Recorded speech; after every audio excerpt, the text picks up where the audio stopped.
afternoon, everyone. I'm Chris Hand, Superintendent of Education for Carlton County Schools. I'm coming to you this afternoon to share a bit of information with you, in particular our stakeholders in the Cherokee community, but with all stakeholders of Carlton County. We would love to share with you where we're at now concerning the water issues and structural issues at Cherokee High School.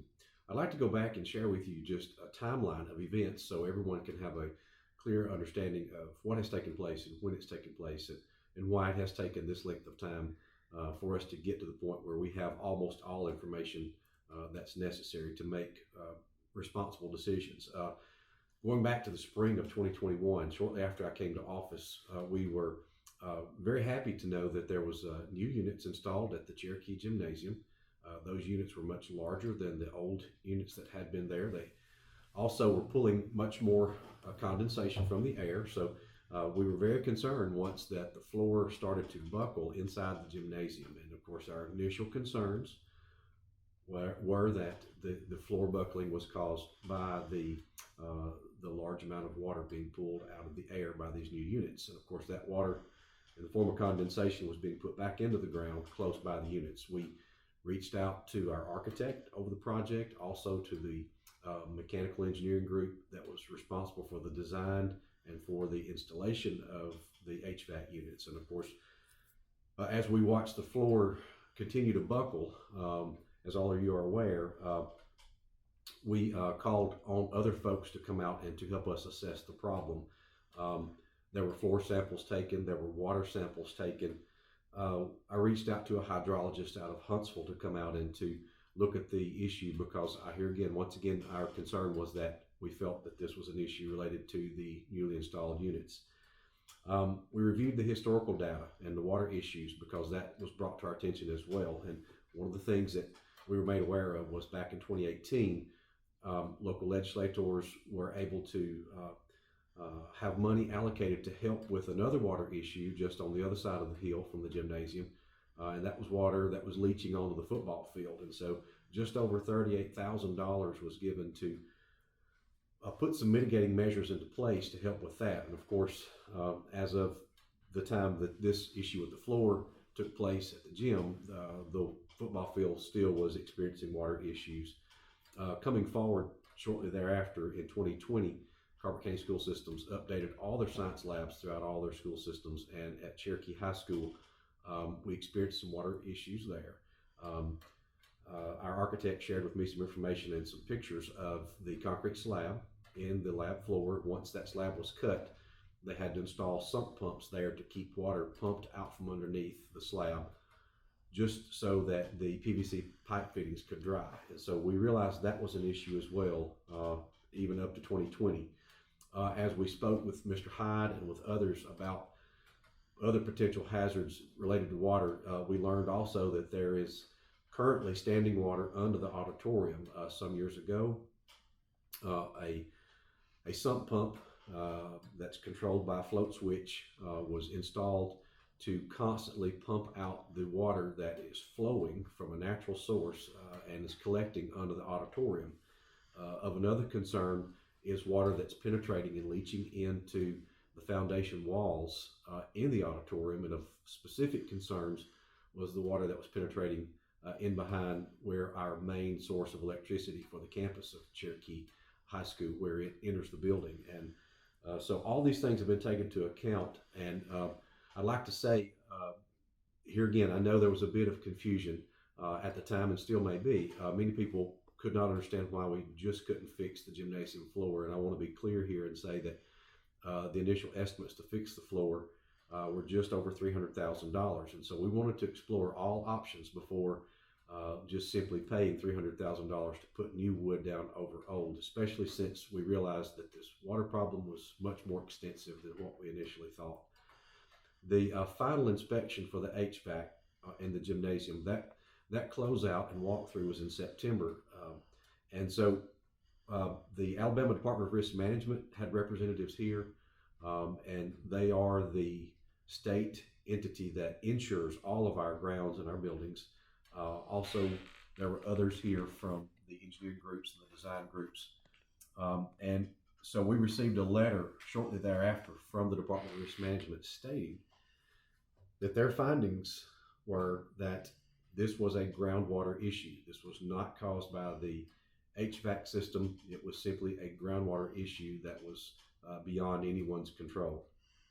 Um, During that time, the floor continued to buckle. Our decision at that time was to allow it to buckle to the point that it stopped.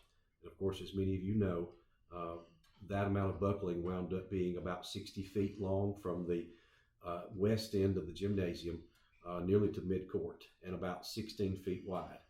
And so through the early spring of this year, February, March, once that buckling stopped, and once we were told by the Department of Risk Management that this was our problem and we would be financially on the hook for paying for it, we were looking for avenues, possible legal avenues. We really did not know what we would have to do, but we knew this problem was ours, and so we wanted to be careful and responsible in the steps and the decisions that we were making. As the end of school drew near, of course, we were already in contact with an engineering group, Volkert Engineering, which is a very widely known and widely used civil engineering group in the state of Alabama. We reached out to them to come in and assess the facility, do a thorough inspection to help us identify where this water issue was coming from, possibly how we could mitigate it. And then the easy part would be fixing the floor in the gymnasium.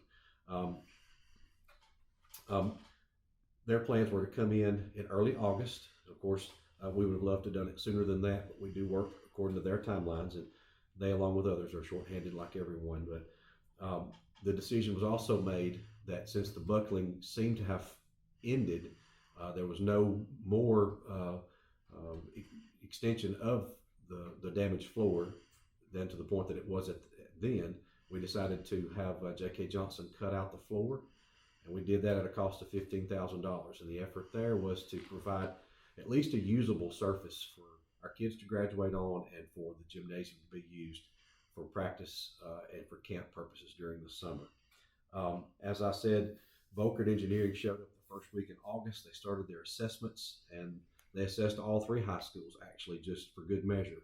We do know we have some other issues, not as significant, but we do have some repair issues that we need to address at our other two high schools. And so it was wise, we felt it was wise to just have all three high schools assessed. And then whatever decision needed to be made about fixing the three schools, we could do it with one fell swoop, and possibly with, if we had to borrow money, we would know exactly how much we needed to fix all three at once. Volkert Engineering finished their assessment and returned it to me on September the 30th of 2022. At that point in time, our closest board meeting was October 20th. And so I made arrangements with our board members for an early work session. We set that work session at 3 o'clock so that we'd have ample time for Volkert to give their full assessment and for the board to ask questions, and of course for the public to be part of that as well. And if we wanted to be as transparent as possible about what they had found, and then start the questioning process as to what steps we need to take next. One of the things that Volkert strictly mentioned was of great concern to them was the structural issues related to the auditorium at Cherokee High School. In their report, they actually strongly suggested that the auditorium be considered as a place to be used very little, if at all, during the school day.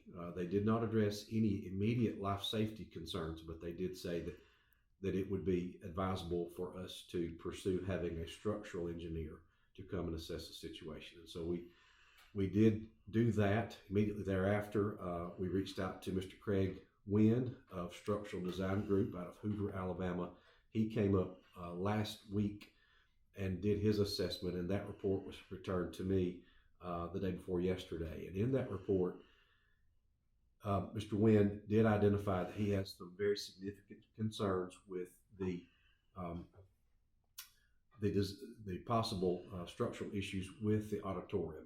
So much so that he highly recommended that the areas, the ante rooms there at the backside of the auditorium be closed off, and that the auditorium itself be closed for the time being until we could take steps to determine what possibly might be the problem. The main issue is that, his concern is that, there are enough issues there that we do not want to compromise the safety and the well-being of our students or faculty and staff. So We met yesterday with Ms. Worsham, Mr. Al Hyde, our head of maintenance, Mr. Brad Bernard with Create Architects, Mr. Brad Counts, who's our head of safety. We came up with a plan to keep traffic and students, faculty and staff and traffic going in and out of those doors that lead to the south side of the building there in the parking lot. Also, some other areas have been closed off. We've put up some signage. Part of the reason I'm doing this video today is so that all of you will understand why this has been done. We don't feel like that this is an immediate threat. We don't want to alarm anyone. And here again, this is the reason why we wanted to collect all this information before publicizing this. We wanted to have good, solid information to share with everyone. And so at this time, we've also had a geotechnical firm to come out and assess the soil and the water situation. We do have someone coming on Monday to assess the electrical panel because we do have grave concerns about water being present there where we have our main source of electricity underneath the auditorium. I want everyone to know that my first concern will always be student safety. I do want our children to have a wonderful time every day that they come to school. I want them to have an excellent education, and that is what we're all here to do. But we have to make sure that they are safe first. And so to those of you in the Cherokee community, I want to say especially, I'm very sorry that this is news that's not necessarily good news, but I do give you my word that we will take every step possible and we will make every decision in a responsible manner. We will include community feedback. We will also have Ms. Worsham, myself, our board members, our county commission, everyone that plays a part in making decisions for what we do as a school system. We will be listening to you, but as of now, these are the things that we have to offer you. We will be putting more information on the system website, so we're creating a space currently for that, so I'll be able to post information for you. Once again, I appreciate you taking the time to listen to this video. I assure you that we have the best interest in mind for your students. We will do our very level best to make sure that this issue is resolved and we get back to having school as normal. Thanks again for your time. We'll be sending out more information very soon.